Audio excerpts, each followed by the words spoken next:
want to thank the people from the American College of Trial Lawyers for bringing me to paradise. And with my daughter, whose 40th birthday we celebrate here in Hawaii, thank you so much. And thank you for that lovely introduction. And thank you so much for mentioning Dan Foley, who was a hero of my previous book, Victory, the Triumphant Gay Revolution.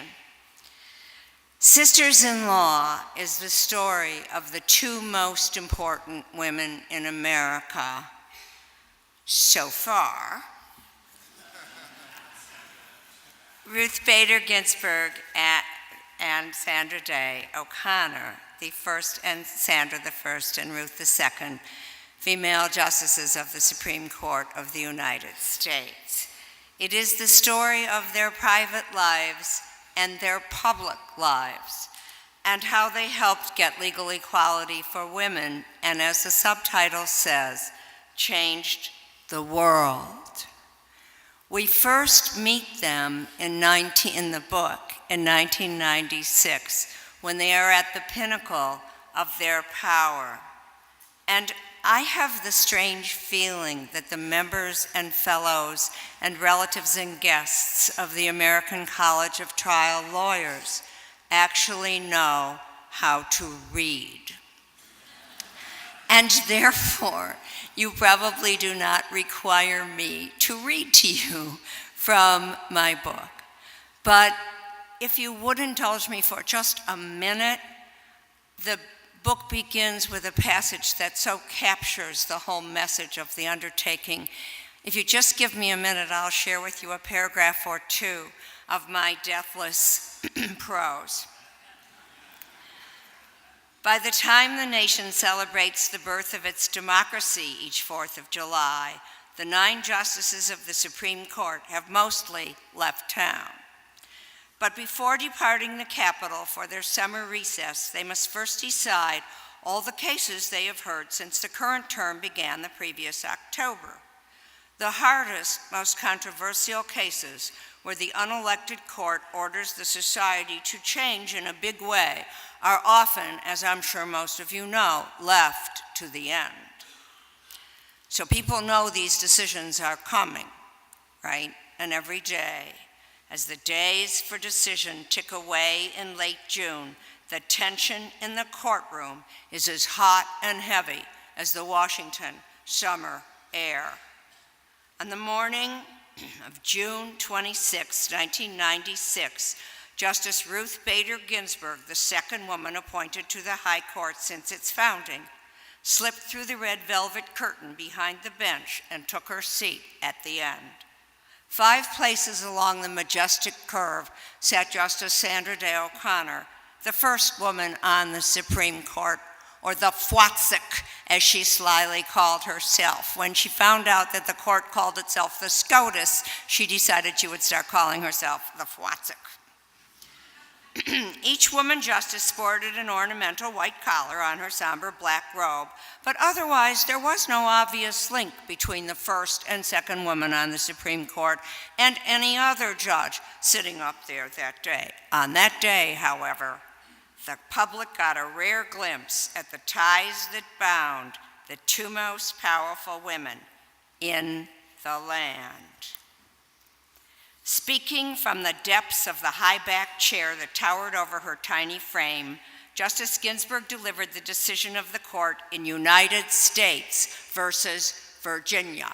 And despite its title, this is not a reenactment of the Civil War. It was the day that the Supreme Court ordered the Virginia Military Institute, which had trained young men since before the Civil War, to take females into its ranks. The Constitution of the United States, with its equal protection clause for all persons, including women, demanded it.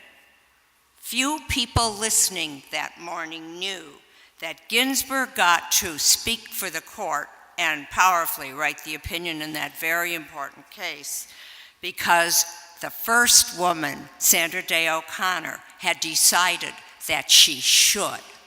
After the argument in U.S. v. Virginia, the justices met in conference to decide how they're going to vote, and as they traditionally do, the Chief Justice, if he is in the majority, or the senior justice who is in the majority, gets to assign the opinion. And he, not unreasonably, assigned it to the first woman on the Supreme Court, Sandra Day O'Connor. But she would not take it. She knew who had labored as a Supreme Court lawyer at the American Civil Liberties Union from 1970 to 1980 to get the court to call women equal. This should be Ruth's, she said. And so it was. It's a great story. It's just a great story. And people ask me when I talk about my book, what inspired me to write it? How could you not write it? When I found out that there was no serious substantive biography of Ruth Bader Ginsburg, when she wasn't even an internet meme when I started writing Sisters-in-Law, I was ecstatic. There was an academic who had been working on the authorized biography since the invention of movable type in 1485, but I figured that I could probably get to press before she did. Why was I so excited? Why do we care about Justice Ginsburg so much? Not because she was a Supreme Court justice, or we would all be sitting here reading books about Potter Stewart, but rather because she changed the world. And if you think about Supreme Court justices who changed the world for women, setting aside, of course, Thurgood Marshall, you have to include Sandra Day O'Connor. You can't write that story without Sandra Day O'Connor. One of the many great discoveries that I made when I was working on the book is how many of the really important cases for women's rights came to the Supreme Court when Sandra Day O'Connor sat there alone. From 1981 to 1983, some of the most important law on sex discrimination in the workplace and sexual harassment was made by the court where Sandra Day O'Connor was the only woman before Ruth Bader Ginsburg went up. The icing on the cake is that they came into an unequal, discriminatory, hostile world. They used their assets to change the world. They didn't just accept it, like the three people that Justice Rextenwald talked about. They used their capacities to change it, and then they used their place in the changed world to make more change. Ruth Bader Ginsburg is still doing it. I think that's why people are saying with some surprise, which of course I hate the tone of surprise, that this Supreme Court biography is actually a page turner. What an engaging story I had. Republican, Democrat, isolated cattle ranch in southeast Arizona, Flatbush, Brooklyn. Goldwater girl, anti-Joseph McCarthy liberal, and most important, blonde and brunette. I myself am neutral on that subject. I'm not going to tell you all the cool things I found out when I was doing the research for this book because, of course, each and every one of you should have at least one copy of your own. But Sandra Day O'Connor was born famously in 1930 on a ranch in southeast Arizona. There was, honest to God, for some years, no electricity and no running water. When she was 16, she left the ranch and went to Stanford, dusty ranch in southeast Arizona, Stanford. She wasn't stupid. And a charismatic mentor inspired her to become a lawyer. She came back to Phoenix with her husband, John O'Connor, and hung out a shingle and started practicing law. Her break point came when a great friend of the O'Connors decided that he would invite Warren Burger, the Chief Justice of the United States, to go on a houseboat trip on Lake Powell after the chief had come to Flagstaff for a judicial conference. So you're not an Arizona audience. The dams up in the northern part of Arizona dam up the rivers, and they make these beautiful lakes, and people rent houseboats, and they float around, and they swim and drink, as near as I can tell. It does sound wonderful, doesn't it? So they invited the chief to come on the houseboat with them, and then they realized that they were not lawyers and had absolutely nothing to say to the Chief Justice of the United States. So they invited the O'Connors to come along. And every night after dinner, Warren Burger and Sandra Day O'Connor would disappear from the table. And when the other people went looking for them, they found them in a remote corner of the houseboat, talking away like old friends. She had the most acute radar for other people's psychological and emotional states of anyone that most of the people I talked to have ever met. She quickly became a great protege of the Chief Justice of the United States. And when Ronald Reagan said he would appoint a woman to the next vacancy on the court, Warren Burger went to bat for Sandra Day O'Connor. Ruth Bader Ginsburg was born in 1933 to a modest family in Brooklyn. Her mother died the day before she graduated from high school. And Ruth Bader Ginsburg found that her mother, from very slender means, had saved money so that she could go to Cornell, which she did. When she was at Cornell, she met a charismatic mentor who inspired her to go to law school. Her break point came when the women in the class she was in Rutgers Law School, where she was teaching civil procedure, the women students found out that the lefty women at NYU had a course in women and the law in 1970, and they went to Ginsburg and asked her if she would teach it. A year later, she was appointed the head of the ACLU Women's Rights Project. And for 10 years, she applied for the first time in American history the Equal Protection Clause to women. She had what I call Ruth's 5 great cases, like Mozart's 5 great operas and Jane Austen's 5 great novels. And the Janeites among you can just leave me alone after this talk, because I think there were only 5 great novels. We're not going to spend the rest of the week talking about Northanger Abbey. Thank you very much. These are the facts, but hundreds of thousands of women went to college in the 40s and 50s, and hundreds, if not thousands, went to law school, and they did not go to the Supreme Court and change the world. So I want to take the time that I have left to share with you what I learned about how they did it. Number one, they never internalized their own inferiority. No matter how hard men like the dean of Harvard Law School, Erwin Griswold, tried to teach Ruth Bader Ginsburg that she was inferior, she would not take it in. They never thought the clock would chime and their coach would turn into a pumpkin.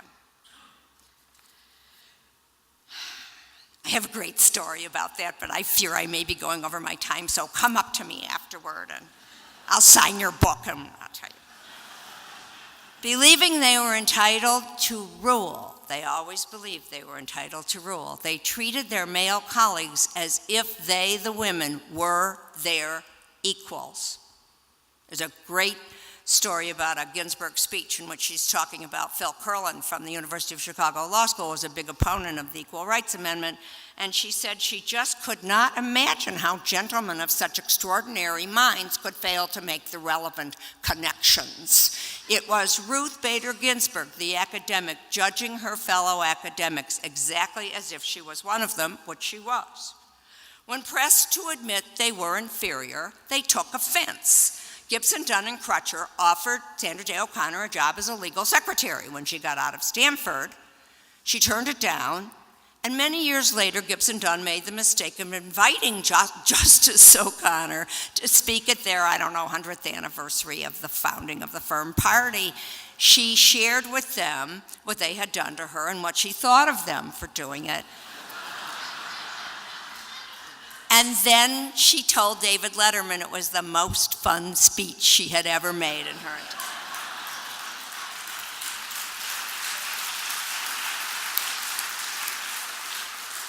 Once they took offense, they held a grudge, and if they could not get even at the time, they took their vengeance cold. When they could not get even, they took the advice that Ruth Bader Ginsburg got from her mother-in-law on her wedding night to Marty Ginsburg, who is now in heaven. But should he come back, I just want to be sure you understand, he's mine.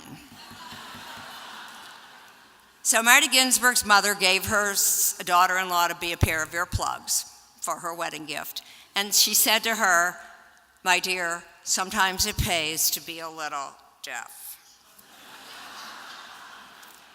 Unique as they were and extraordinary as the self-discipline that they displayed was, the most salient fact that I can share with you about them is they did not think they were the only ones who deserved to rise. And as I got to know them, I realized that they were entitled to think that they were the only ones who deserved to rise. They were brilliant. They were so unbelievably brilliant. Sandra Day O'Connor could understand a human situation in an instant. Ruth Bader Ginsburg is like Mr. Spock. She just sees the future so clearly. Every single thing she does is calculated to achieve the end she wants way down the road. They were brilliant. They were beautiful. They were funny. They loved music. They really had a right to go like, "It's me, I'm wonderful. All the rest of those women are just gonna have to make it with their," but they never did that. They never pulled the ladder up after them. Ruth Bader Ginsburg used her brilliance to make the lives of women less powerful than she better, and I was one of them, and I am grateful to both of them. When Reagan's White House called O'Connor to say she was going to be nominated for the Supreme Court of the United States, she said she was a little worried because she said, "It's okay to be the first, but I do not want to be the last." And so she wasn't. Thank you very much.